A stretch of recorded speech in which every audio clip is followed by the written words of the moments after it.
tungkol sa mga walang asawa at mga byuda.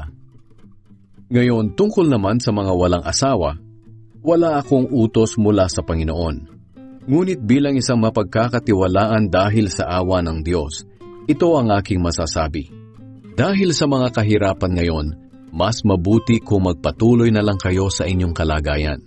Kaya kung ikaw ay may asawa na, huwag mong hihiwalayan ang iyong asawa.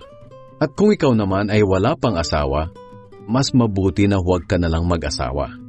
Ngunit kung mag-asawa ka man, hindi ka nagkasala. At kung mag-asawa ang isang dalaga, hindi rin siya nagkasala.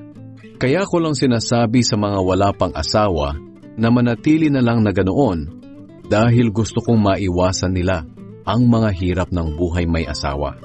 Ang ibig kong sabihin mga kapatid, maikli na lang ang natitirang panahon.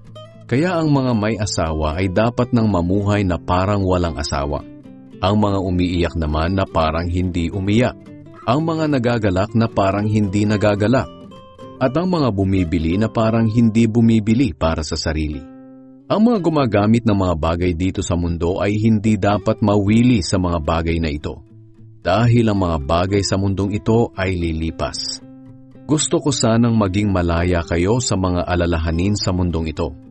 Kung ang isang lalaki ay walang asawa, ang pinagkakaabalahan niya ay ang mga gawain ng Panginoon at kung paano siya magiging kalugod-lugod sa kanya. Ngunit ang lalaking may asawa ay abala sa mga bagay dito sa mundo, kung paano niya mapapaligaya ang kanyang asawa. Dahil dito, hati ang kanyang isipan. Ganoon din naman sa mga babae. Kung ang isang babae walang asawa, ang pinagkakaabalahan niya ay ang paglilingkod sa Panginoon at nais niyang ilaan ang kanyang buong buhay sa paglilingkod sa Kanya. Ngunit ang babaeng may asawa ay abala sa mga bagay dito sa mundo, kung paano niya mapapaligaya ang kanyang asawa. Sinasabi ko lamang ito para sa inyong kabutihan. Hindi ko kayo pinagbabawalang mag-asawa. Gusto ko lamang hanggat maaari ay maging maayos at walang hadlang ang inyong paglilingkod sa Panginoon. Ngayon, tungkol naman sa mga magkasintahan.